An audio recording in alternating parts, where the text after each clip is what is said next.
আসসালামু আলাইকুম সুপ্রিয় শিক্ষার্থীরা, স্বাগতম তোমাদেরকে আমাদের অর্থনীতি সিরিজে। এই সিরিজে আমরা আমাদের ইন্টারমিডিয়েটের অর্থনীতি নিয়ে আলাপ আলোচনা করব। আজকে প্রথম ভিডিওতে আলাপ আলোচনা করার চেষ্টা করব আমাদের অর্থনীতি প্রথম পত্রের প্রথম অধ্যায়ের একেবারে শুরুর অংশটুকু।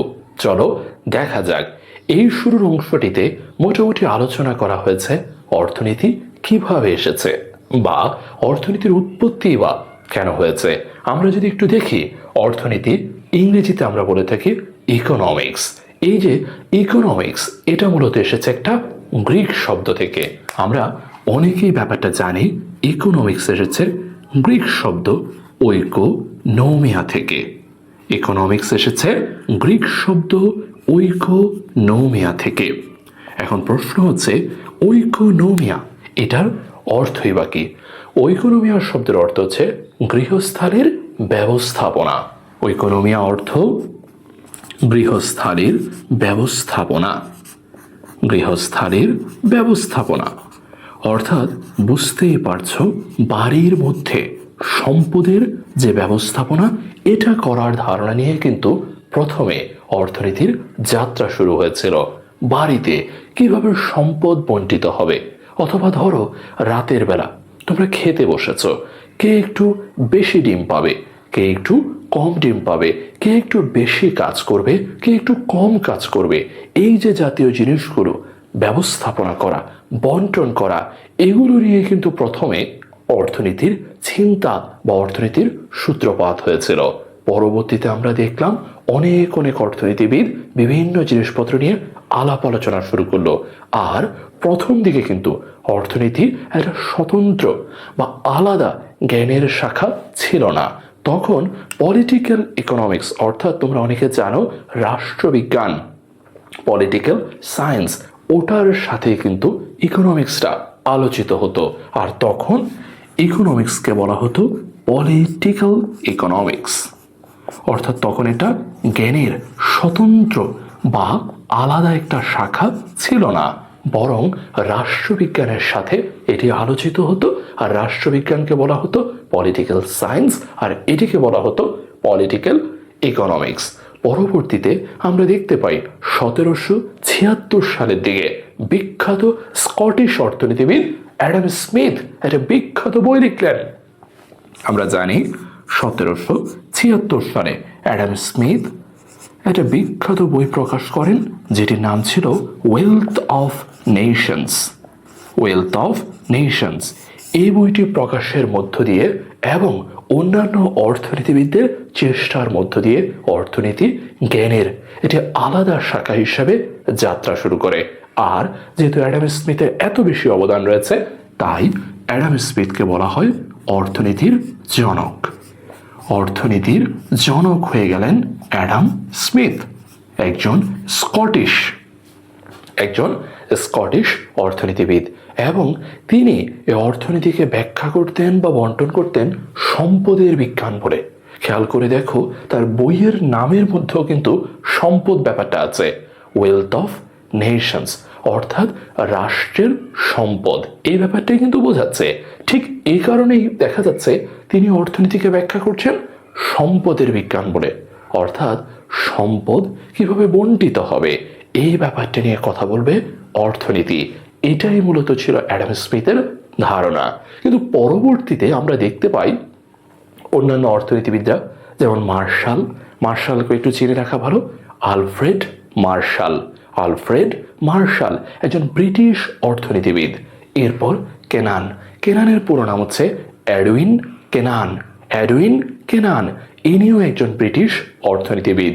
এরপরে দেখতে পাচ্ছি পিগু একজন বিখ্যাত ব্রিটিশ অর্থনীতিবিদ, আর্থার সেসিল পিগু।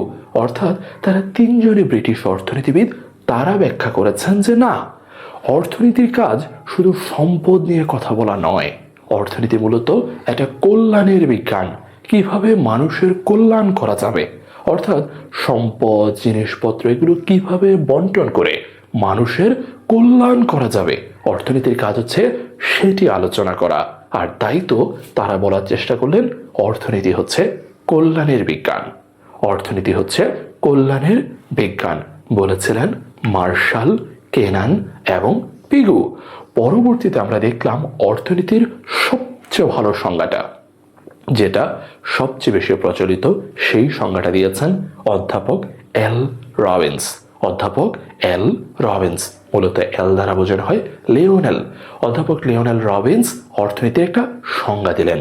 তিনি বললেন, অর্থনীতি হচ্ছে এমন একটা বিজ্ঞান যেটা মানুষের অসীম অভাব এবং বিকল্প ব্যবহারযোগ্য দুষ্প্রাপ্য সম্পদের মধ্যে বা মাঝে সম্পর্ক স্থাপনের মাধ্যমে মানবীয় আচরণকে বিশ্লেষণ করে।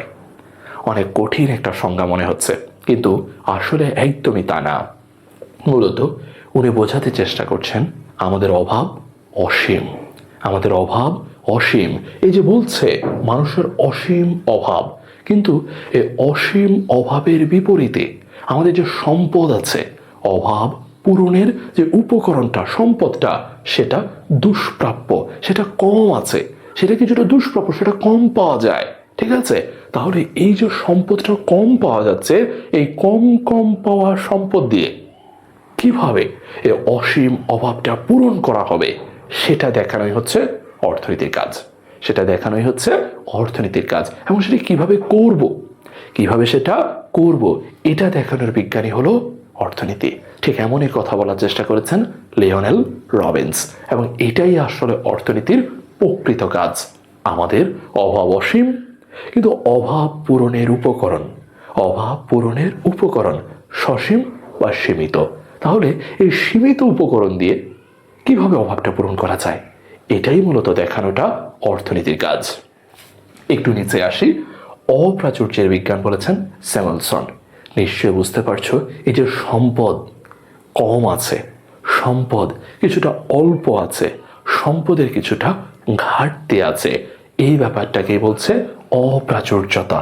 সম্পদের কম থাকা বা সম্পদের কিছুটা যতটুকু অভাব তার তুলনায় ঘাটতি থাকা, এটাকেই বলছে অপ্রাচুর্যতা। আর এটা কে বলছে? এটা বলছেন স্যামুয়েলসন। স্যামুয়েলসন, পল স্যামুয়েলসন, আধুনিক অর্থনীতির জনক। ওনাকে বলা হয় আধুনিক অর্থনীতির জনক। পল স্যামুয়েলসনকে বলা হয় আধুনিক অর্থনীতির জনক। এই মানুষটা 1970 সালে, এ মানুষটি 1970 সালে অর্থনীতিতে নোবেল পুরস্কার পেয়েছিল। এই মানুষটি 1970 সালে অর্থনীতিতে নোবেল পায়। আমার বিশ্বাস তোমরা নিশ্চয়ই জানো অর্থনীতিতে নোবেল চালু হয়েছিল কততে? 1969-এ। 1969 সালে অর্থনীতিতে নোবেল চালু হয়। 1969 সালে অর্থনীতিতে নোবেল চালু হয়।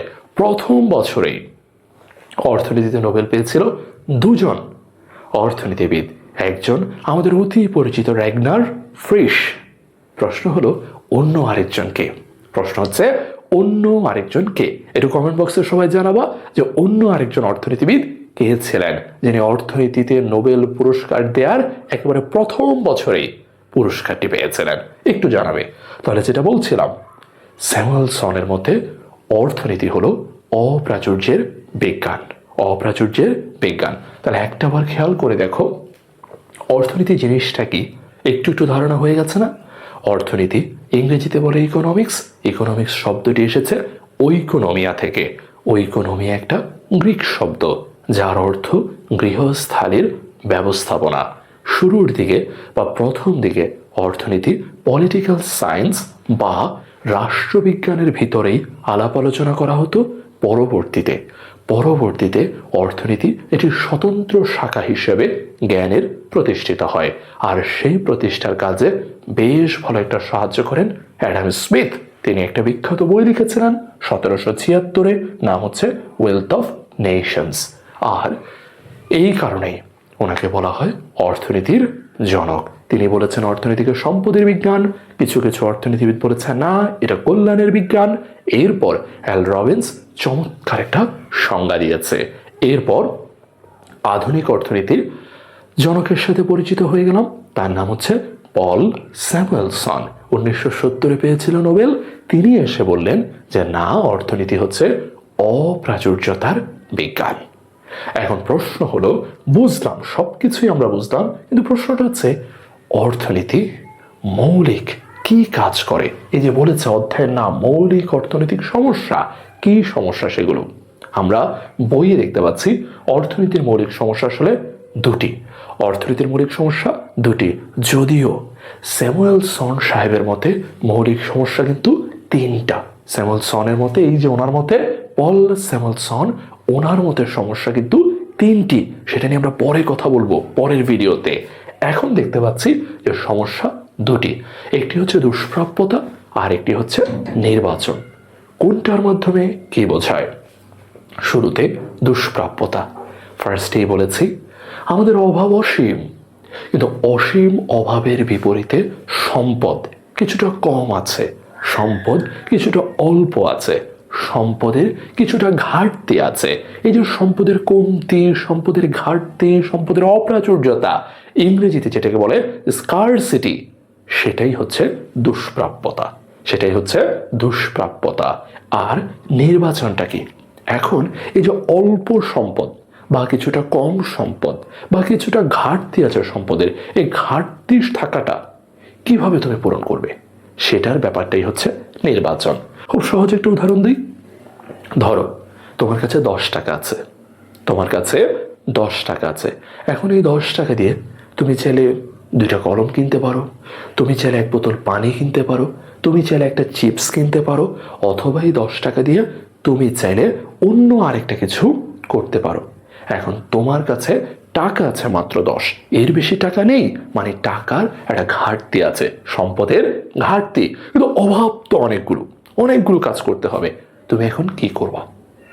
তুমি এখন সেটাই করবা যেটা করলে তোমার সবচেয়ে বেশি সন্তুষ্ট হবে, তোমার সবচেয়ে বেশি ভালো লাগবে, তুমি সেটাই করবা, তাই না? সেটাই ঘটে। তাহলে এই যে ধরো 10 টাকা দিয়ে তুমি অনেকগুলো কাজ করতে পারতে, তার মধ্যে তুমি সেটাই করবা যেটা করলে সবচেয়ে বেশি অভাব তোমার পূরণ হবে। আর সেটা খুঁজে বের করাটাই নির্বাচন, সেটা খুঁজে বের করাই নির্বাচন। সীমিত সম্পদ দিয়ে কিভাবে সর্বোচ্চ অভাব পূরণ করা যায়, এটা খুঁজে বের করাটাই হচ্ছে নির্বাচন। আশা করি বুঝতে পেরেছ দুষ্প্রাপ্যতা আর নির্বাচন এই ব্যাপারটা আসলে কি। তাহলে এটুকুই ছিল এই ক্লাসে। পরের ক্লাসে আমরা কথা বলবো পল স্যামুয়েলসন, ওনার মতে অর্থনীতির 3টা সমস্যা কি কি এবং সেগুলো থেকে নতুন কি কি ধারণা আসে সেটা আমরা দেখব। ধন্যবাদ সবাইকে এই ভিডিওটা দেখার জন্যে।